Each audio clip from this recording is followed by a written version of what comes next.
Welcome to the CoinGecko podcast. For today's episode, we would love to welcome Anatoly Yakovenko, founder and CEO at Solana. Solana is a high-speed, single-layer blockchain using a network timestamp system called Proof of History. Before Solana, Anatoly led development of operating systems at Qualcomm, distributed systems at Mesosphere, and compression at Dropbox. He holds 2 patents for high-performance operating system protocols, was a core kernel developer for Brew, which powered every CDMA, flip phone, and led development of tech that made VR, AR possible on Qualcomm phones. So welcome to the show, Anatoly. Great to connect. Yeah, very happy that you can spend some time and join us and educate us all on Solana today. So, yeah, likewise. I guess for the first question, right, maybe let's break it down in simple terms, like explain to our audience here at CoinGecko, what is Solana and how is it different from other layer 1 blockchains? So Solana is a high performance layer 1, and what we're good at is low latency and kind of high TPS. So we can make transactions get confirmed incredibly quickly, so under 1.5 seconds. And the capacity is really high. We've tested the system up to 50,000 TPS. We can do all of this without sharding, and these are smart contract transactions. If you go to our Explorer, you can see that the network has done about 32 million blocks at this point and over 3 billion transactions. And the reason why we have 3 billion transactions already is because our smart contracts engine is so cheap and fast that we use it as the message bus for consensus. That all the nodes that operate in the network, right, when they vote, those votes are actually smart contract transactions. They pay for fees, and those are valid transactions. So you see that the network is, we kind of eat our own dog food. Mm-hmm. It's as cheap as you can possibly make it. Mm. And how do you guys solve the scalability trilemma problem? I mean, Vitalik Buterin once said that blockchains can't have them all: decentralization, security, scalability, and sort of have to choose at least one for trade-off. So between these 3 things, which one did Solana choose to have less of? So the trilemma only applies when the performance of the network needs to exceed the bandwidth that's available to the network. So what Vitalik didn't say is that there's ridiculous amount of bandwidth currently available to machines, and that bandwidth doubles every 2 years. So if you look at like modern day hardware, like even your modern day 5G phone, the standard connectivity there is 1 gigabit. 1 gigabit is a lot of data. To give you like a measure of how many transactions per second can fit into 1 gigabit, it's somewhere between 500,000 to 700,000. So currently, right, we don't have blockchains that have that kind of demand.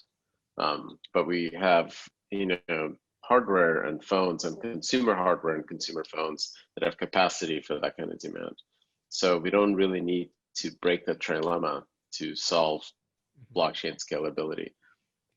And what do you mean with this example, this mobile phone 1 gigabit bandwidth example? Do you mean like the upload download time with the internet, or like the amount of data that you can store on the phone?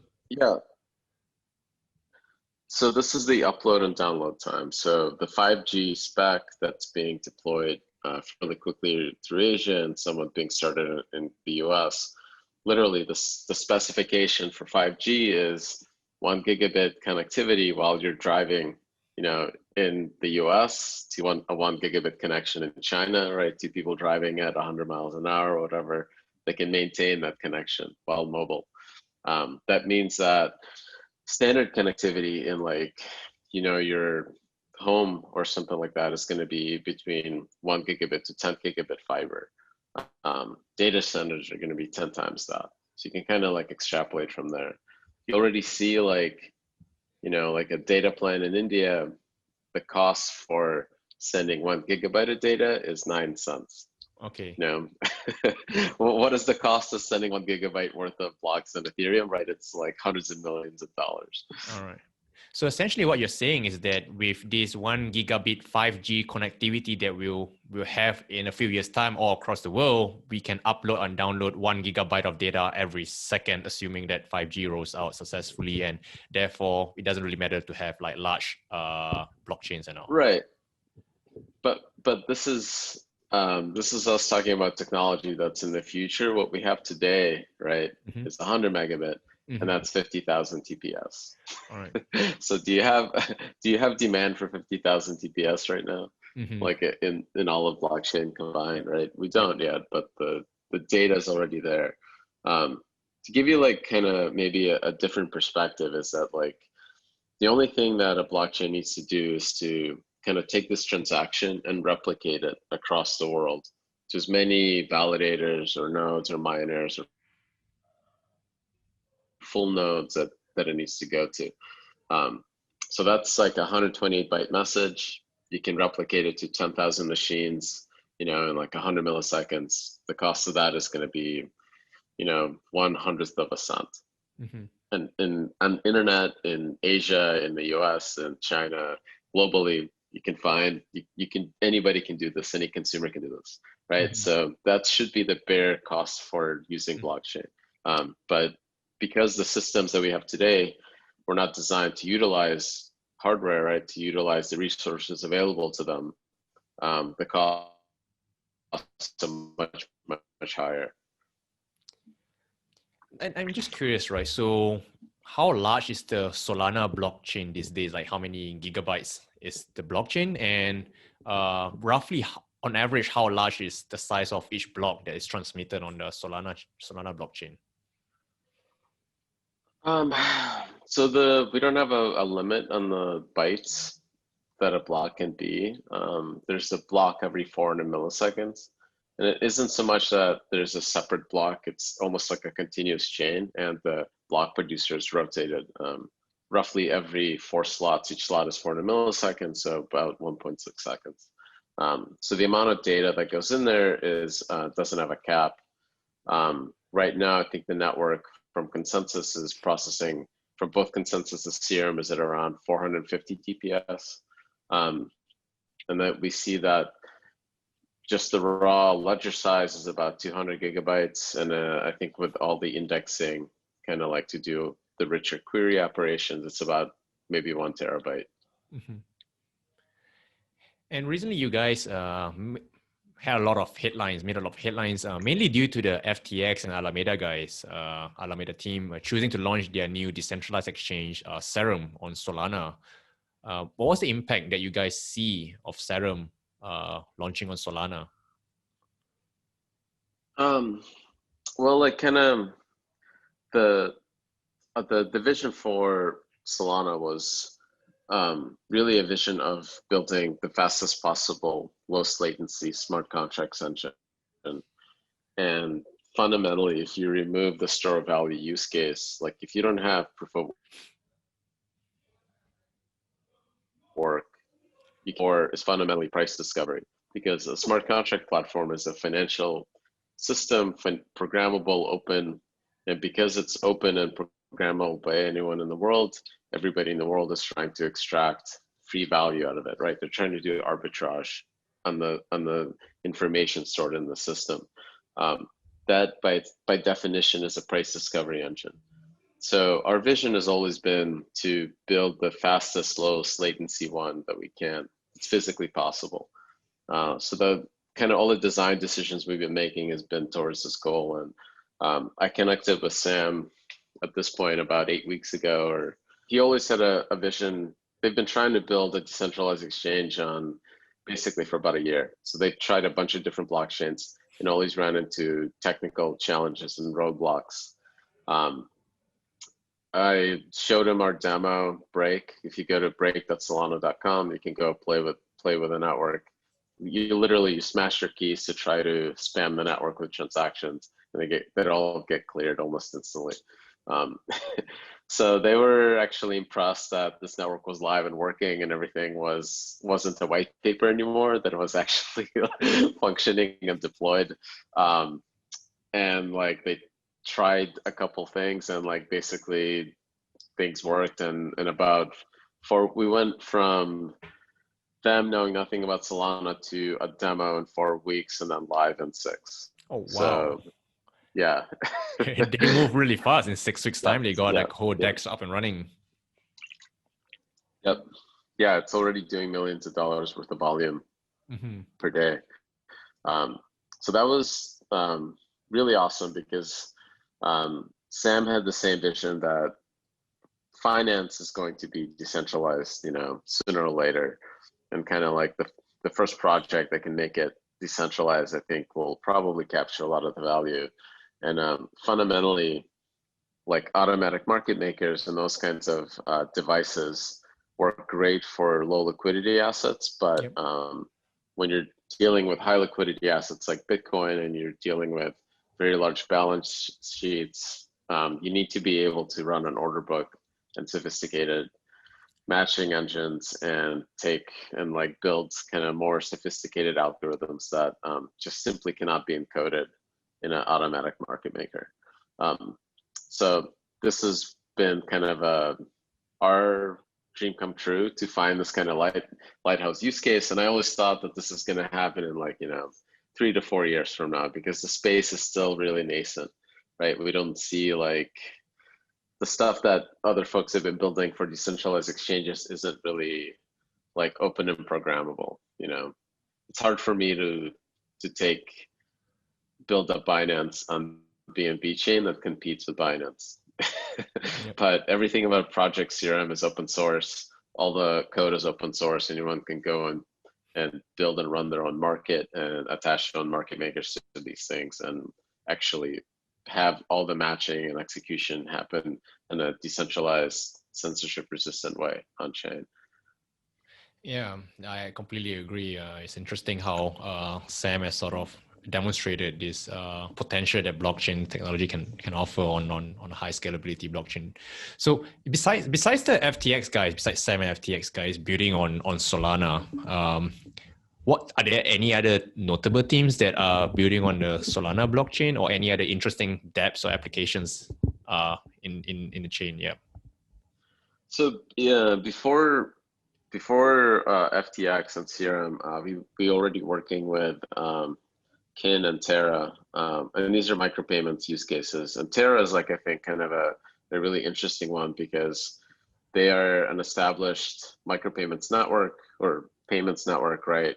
They have an application and customers, and they're using Cosmos. And Cosmos is not Ethereum. It's already much, much faster, but it's still not fast enough because the traditional implementations of PBFT take about 5 to 10 seconds to come to a consensus. We were able to do this, basically give them an optimistic confirmation in 1.2 seconds, which is good enough for a Visa point of sale transfer.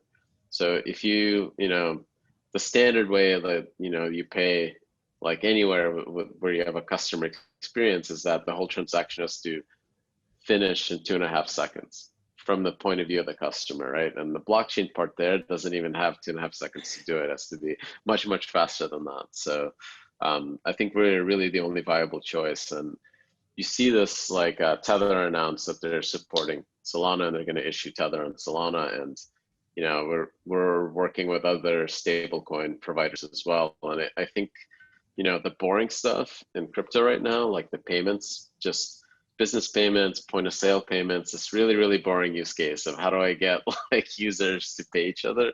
I think that's the exciting one because it has this really potential for really wide disruption across a lot of industries. Mm-hmm. And do you view yourself? Do you see Solana as mainly an Ethereum competitor, or do you view yourself view Solana as a slightly different landscape? I guess. Yeah. I personally like competition. Mm-hmm. I think it breeds excellence, right? When so I don't know. I don't mind competition. I think it's fine to be an Ethereum competitor. Mm-hmm. I think I hate the term ETH killer because that doesn't make any sense, right? That's kind of a dumb way to look at it, but competition I think is healthy, especially because when you look at this technology, it is so complicated, and there's so many different options and different ways you can build it that it's almost impossible for any team to get it right. And we may get it right for a specific use case, and I think this is where you'll start seeing differentiation. Maybe Solana is kind of the perfect chain for DEXs, for financial applications, for payments. Yep. And maybe those are the ones that are the most valuable, right? Like, but there's definitely different approaches to design and build this stuff. And there's a lot to learn from each other. Yeah, I definitely agree. I mean, if the term ETH killer just assumes that there will be one blockchain that dominates it all, it may not necessarily be the case in the future. Maybe Ethereum will handle some sort of transactions, and some of the blockchains handle some other niches, and we see something else grow. So yeah, definitely competition is probably the right word. But I guess do you in terms of view of the other blockchains, there are many other layer one chains that claims to have also high throughput, like Tron or EOS, for example. Like, do you view them as a serious competitor, or how are you guys better than these other high throughput layer one blockchains? It all, I guess, I think they're like version 2s, right? Like DPoS, Tron, and EOS. And I don't know if you want to call Algorand or like those committee-based chains as well as kind of in a similar boat. The differentiation between, like, I mean, Sam and like a bunch of other guys that have tried to build exchanges on these chains, they couldn't get it to work. So there's some use cases that they simply are not scalable enough for, right? This is where, like, outside of consensus, we do kind of a lot of operating system tricks and hardware tricks to actually accelerate the execution of the smart contracts. We have a very, like, our smart contract language is Rust. It's harder to use than Solidity, but it's fast, right? Like, we made choices that are not developer friendly. We made choices for speed, and this is where they're paying off, because things like a DEX really needs that extra few milliseconds. I don't know if that's like the difference there, because we were so fundamentally focused on latency and performance that actually opens up new use cases that weren't before, and that there isn't a clear differentiator between Tron, EOS, Algorand, and Cosmos. Although like there's ecosystems springing up around things like Cosmos that are not performance specific, right? It's kind of all about interoperability, and similar to Polkadot, right? There's its own ecosystem, which is not as, nobody there cares to go from 5 seconds to 1. Although I'm sure the users will be happy, but this isn't their main focus. Yeah. And do you think like the trade-off of using Rust and not having it very developer friendly will be an impediment to your growth? Because I think one of the reasons Ethereum grew to where it is today is because it's got a very vibrant developer community. Most of the developers who are interested in blockchain technology inevitably just ends up learning Solidity and Ethereum. And I think one of the key reasons or key factors in growing a blockchain is to have a very vibrant developer community. So I just want to hear your thoughts about that. So the interesting thing is that Solidity is actually not easy. Of course. and this is where, like, people, I think, get it wrong, is that they think that if you make it easy, you're actually solving a problem. If engineers are like trained to solve hard problems, right? So making it easier for an engineer isn't actually what you want. You actually want to build something that an engineer can use to solve a problem that they have. Not like, they don't really care so much about easier tools, because they've all coded in Solidity, right, 2 years ago when it was barely usable by anyone, right, but even by the people that wrote it, right, like right, because it was impossible to build DeFi applications anywhere else. So, like, the key for us really isn't so much like, we're lucky, we're building with Rust. Rust is a modern language. Facebook, Google, Apple, Amazon, they all publish open source software written in Rust. The Rust developer community is probably 10 times bigger than Ethereum's, just because it's like a widely used language, right? But it's not JavaScript. And the problem we're solving isn't the developer experience of using Rust versus JavaScript, it's the low latency thing. Can you, like, it doesn't matter what tools you have, right? If you can't get the problem that you want solved, Yep. makes no difference. But if you see that, like, there's a business opportunity, or like the idea, right, that the innovator has can only be done on this network, then this is what they're going to do. This is what they're going to use. So like, we're making kind of a bigger bet. There's like a saying, like in web development, that, like, you know, engineers will like eat glass for latency. There's certain kinds of applications that just like need those fastest possible response times. I personally believe that those applications are going to be the ones that capture the most value, because those are the human interactive applications. And as long as, you know, if you're building for people, right, for humans, and stuff just gets faster responses, they will not want to switch to anything slower. Nice. Yeah, it's an interesting point of view.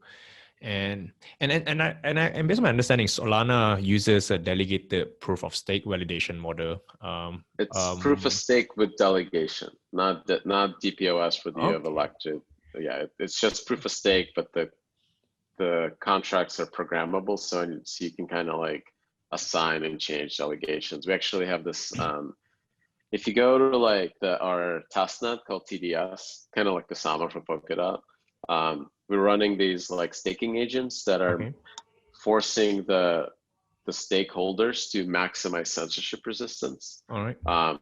And if you look at that network, it's probably, I would bet that this is the most censorship resistant network on the planet right now, because it takes like over 100 validators to get to 33% of the stake.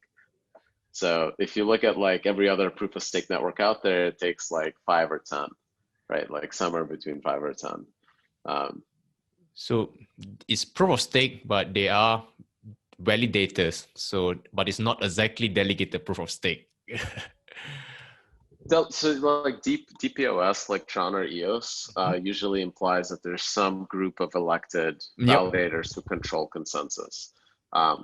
We don't have any limits on the stake size or the number of validators that can participate in consensus. So there's no limits there. So if you have the smallest amount of stake, right? Like let's say you have, you know, 1/10,000th of the stake weight. This you will get 1/10, one block out of every 10,000 to produce, right? So there isn't like any upper and lower bound. And anybody can be a validator, right? I believe. Yeah. Why do you choose proof of stake with delegation instead of proof of work, or just plain vanilla proof of stake? I mean, we are basically choosing vanilla proof of stake. But if you look at Ethereum, they have limits. You have to have at least 32 ETH to stake, like for ETH2. All right. So I didn't want any limits because I think they're kind of cheesy. It means that you're avoiding a hard problem, right? Like we really wanted to make sure that the problem we're solving is the right problem, right? So it is hard, right? It's hard to make sure that you can actually scale the network to the largest number of participants in consensus. Okay. And if you look at like, so fundamentally, like if we're talking about consensus and decentralization, the key part to all of these systems that is really, really hard to fake is the minimum number of machines that's necessary for an attacker to like get physical access to halt the network, like the liveness threshold, right? So in EOS, it's 8. If you look at Cosmos or Tezos, it's actually lower than that. It's 6 and 7. Oh, wow. Okay. I thought you were going to say 20, but like 6 or 7. Yeah, okay. Right, because this is the number of the smallest number of validators that it takes to get to 33%, right? As soon as you control the minimum, kind of the super minority or the liveness threshold of the network, you can halt it, right? So you can censor the network. So this is like the hardest number to fake. You can get, you can build proof of stake networks or delegated proof of stake networks with like 1,000 full nodes, but those full nodes with no stake do nothing. They're useless, right? They don't really add any value to the actual censorship resistant part. So, and the reason for that is because it's really, really hard to make those systems performant when that set really gets really, really large. Because now what you're talking about is synchronizing all of those machines on every block, right? Not just a small subset of those machines and then propagating it kind of like later to the tail end, but actually having the network come to full consensus, right? Like, and that's a much harder problem. We've actually solved this. So if you look at like our TDS, where we're experimenting and like testing these staking agents, like it runs as fast as mainnet, with like, you know, effectively over 100 nodes to get to the liveness threshold. So there's a huge difference between trying to get physical access to 8 machines, right, or less than that, than 100 independently owned validators, like globally. And you guys introduced this decentralized clock feature in Solana called proof of history. Yeah. Maybe tell us a little bit more about this and why is it a problem in the first place? So this is like the whole proof of history was the reason why Solana started. So to give you guys an idea why time is so important, like imagine, you know, first radio towers were built and you have 2 radio towers that transmit at the same time over the same frequency. Those electromagnetic waves, they propagate through the air. Because they're over the same frequency, they interfere with each other and you get noise. Information can't pass, right? So the first protocol anyone's ever built is they gave each tower a clock, and a synchronized clock, and they alternated by time. So one tower transmits like at second 1, and tower 2 transmits at the even thing, right? And the more synchronized your clock is, right, the more accurate that synchronization, the faster you can rotate them. So modern day cell phones, like I think it's somewhere between 20 milliseconds or 5 milliseconds for CDMA. I don't even remember at this point. But like those clocks are super synchronized now, and that means that you can have many number of transmitters per second, right? Because you can now quickly alternate. So this protocol is called time division multiple access. Silly name, right? But it is actually the exact same problem that you have in proof of work networks with block producers. So if you look at like Bitcoin, right, the reason why you have 10-minute blocks is because Bitcoin is obsessively trying to minimize the likelihood of 2 block producers transmitting a block at the same time. So this difficulty adjustment is there to slow down the network such that it's extremely unlikely that this 1 megabyte block gets produced at the same time by 2 different transmitters, and then the network is confused and doesn't know which is actually the real chain, right? Which fork to pick. So that confusion, exactly the same as the noise in radio. So if you have a source of time before consensus, like a global point of reference that everybody can agree on, you can start coordinating with that point of reference.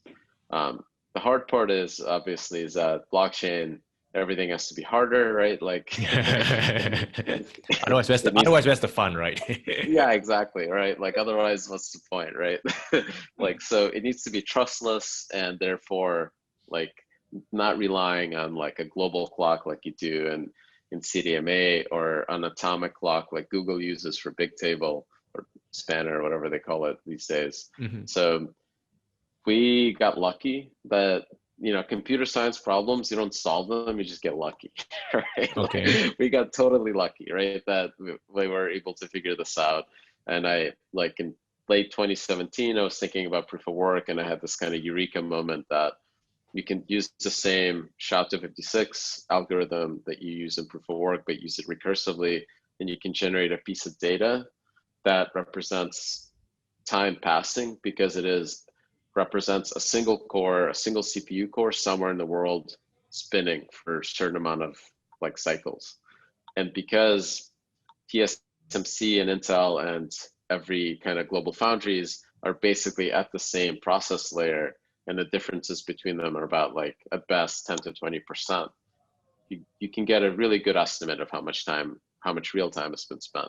And it's really, really hard for an attacker to make that 10 times faster.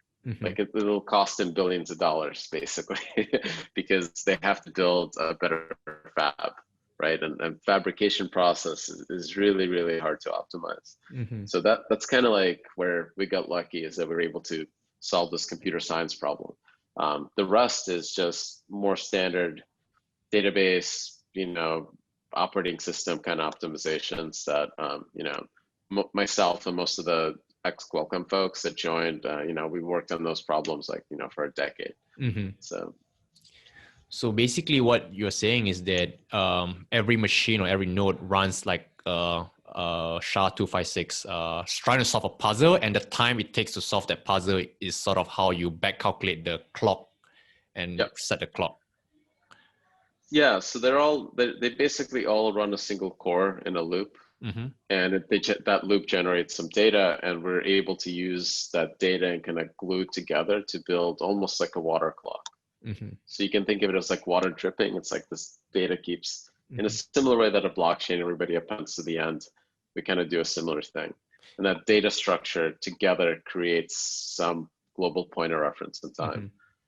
But like there could be a time in the future, say like 5 or 10 years time, where fabrication gets super efficient and then becomes like, I don't know, 5 times faster to solve that puzzle, for example. Sure, but like the way that fabrication process gets better is like TSMC goes from like 5 nanometers to 3 nanometers. All right. And that speed up is about 25%. All right. Wow. So it's never like at a 10x. I mean, who knows, right? I don't know. I'm not a chip designer. I have no idea. Right. But yeah, it's good insights nevertheless. So even if there is like a 10x speed up, it's not like a way to double spend or it's not an attack on safety. What that does is it allows the attacker to really slow the network down. So it kind of like, all of the work of an engineer is to take the best case and make it the average case most of the time. Literally, like, right? So like, if an attacker has a much, much faster clock, then the network really behaves like BBFT. So we get these like wonky 5 to 10 second confirmation times. Because now you have multiple block producers that are producing blocks at the same time, and everyone's confused which one to pick, which is fine. But like, so how do you guys, like, you gave the Bitcoin example, like one block is produced every 10 minutes. So the chances of 2 blocks being produced at the same time is quite rare. But like yours, you have like blocks are produced every 400 milliseconds, I believe. And then, so there's always cases where people have competing blocks. So how do you solve this? I mean, in Bitcoin, it's the longest chain solution. Like, I don't know if it's the same for Solana. So like Bitcoin has the heaviest chain. We use something more like Tendermint, like PBFT, although optimized and kind of like, I don't know if you heard of Nagel's algorithm. No. It's also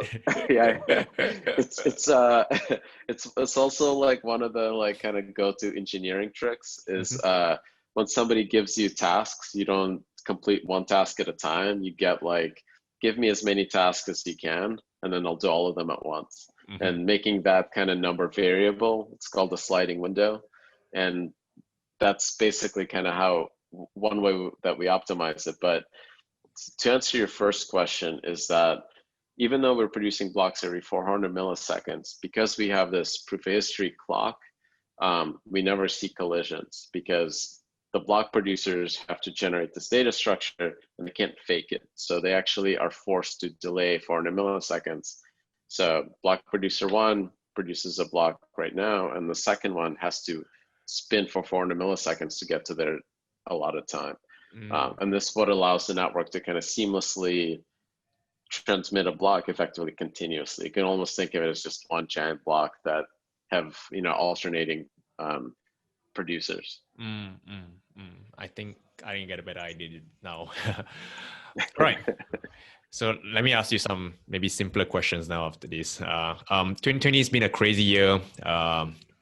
What's the plan for Solana as we gear up? I mean, you guys achieved a lot in 2020 with the FTX guys on board with Serum. What's the plan for Solana as we gear up towards Q4 and maybe some idea of 2021 maybe? I think like in the kind of the medium term, we have a bunch of projects in the pipeline.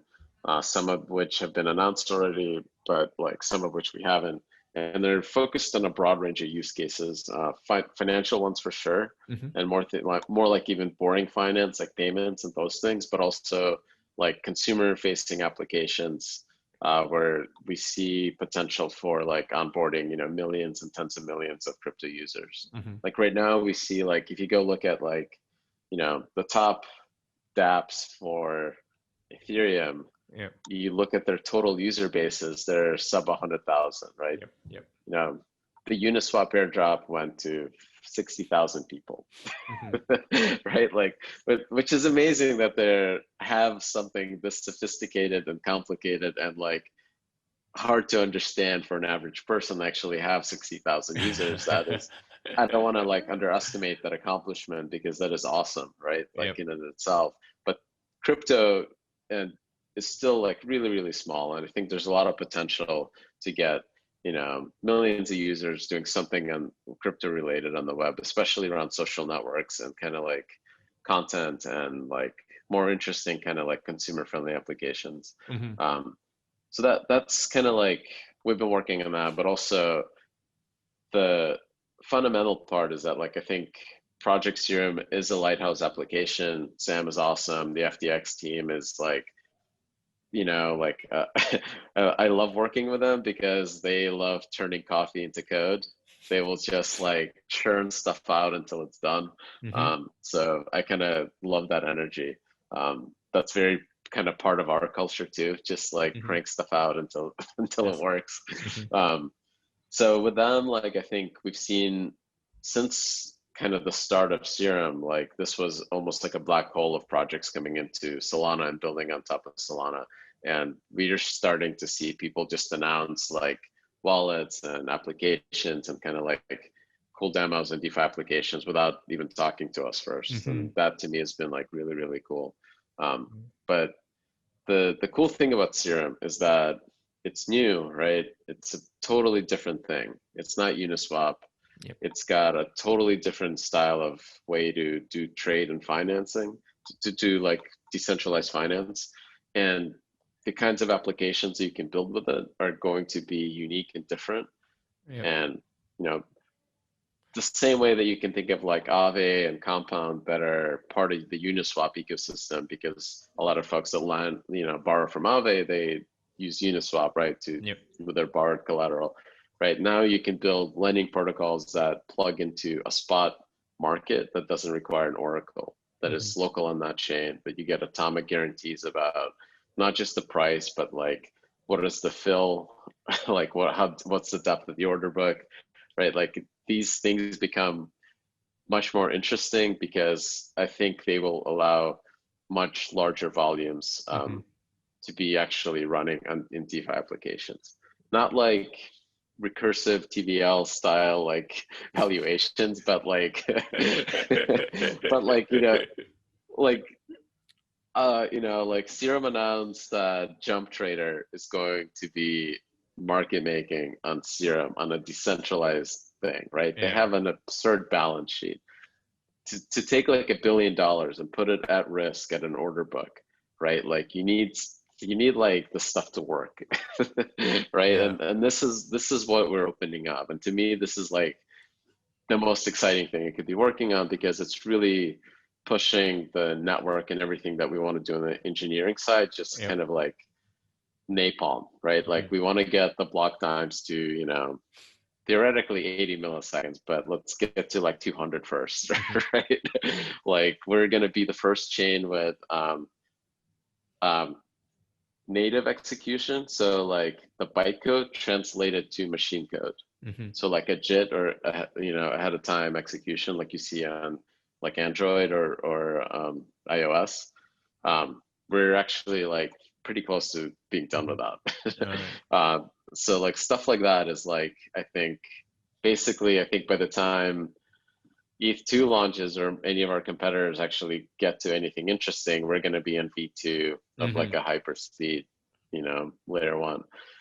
So it's interesting, very interesting plans. And I definitely agree. I think one of the key factors for having DeFi running on more mainstream applications would be that if a centralized exchange market maker can move their market making to a decentralized exchange and suffer no performance loss, we know decentralized blockchains, decentralized applications have achieved its full potential, because as long as there is a lag in the DEXs relative to a centralized exchange, then there's always the argument that centralized exchange is more efficient. But once that is no longer the case, then there's really no reason why everything shouldn't move to decentralized exchanges after that. So the reason, like, even when folks talk about high frequency trading, the DEX, right, this global engine of price discovery, it only needs to be as fast as the news. So like you have, like, imagine a network, 10,000 machines, all fully connected fiber, right? 80 milliseconds round trip time from here to the other side of the world. Some event happens, newsworthy, right? And this data goes into this state machine. It's propagated in 80 milliseconds across the world. That propagation is going to be as fast as that data moving through Bloomberg terminal. And the high frequency trading, where you hear people talk about sub 1 millisecond, right? Like microsecond trading. That's actually not trading that is trading against the news. It's trading that's occurring in a local market of orders coming into the queue against like the real market, which is like the global price discovery. So like HFT systems running on top of Solana, like, to me, like, this is the end game, right? Like we are like the price discovery engine for the world. All of like news and real assets occur here, right? And then you have local markets that are doing like their fancy HFT, as fast as they can, like whatever they want to do there, just some statistical noise, right? And effectively, those markets can pay traders to push their orders through there because they're optimizing on this like really, really small timing. Yeah, very, very cool. I mean, if you have HFT traders coming on Solana, that would be like, whoa, we live in a totally different world by then. All right. So I guess one last question, right? If someone's really interested to find out and learn more about Solana, where's the best place to jump in and have discussions and learn more? Okay, so go to solana.com. There's a Discord there, solana.com/Discord.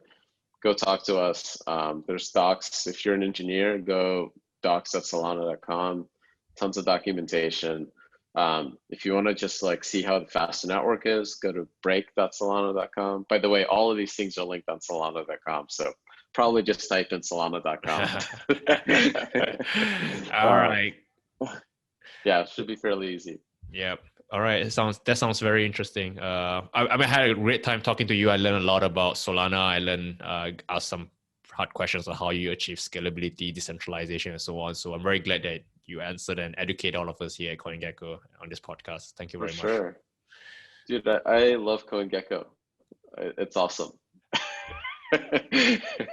You guys are super easy to like talk to and communicate in terms of just like interfacing with you. It's been a pleasure. So like you guys are good folks for the community. Yeah, we do our best. We know that crypto is all about community. We want to help grow the community. So everything that we do is always community first. And if it means like working extra hours and all to work with the team closely to get all the information up and correct, because we have to do that because we know that a lot of millions of people rely on our information on our site, and we need to get it accurate for the rest of the community, for the crypto community to know about happenings in the industry. So yeah, that's what we do. Yeah. Cool. All right. Thank you very much for joining us on the podcast. All right. Yeah. Awesome.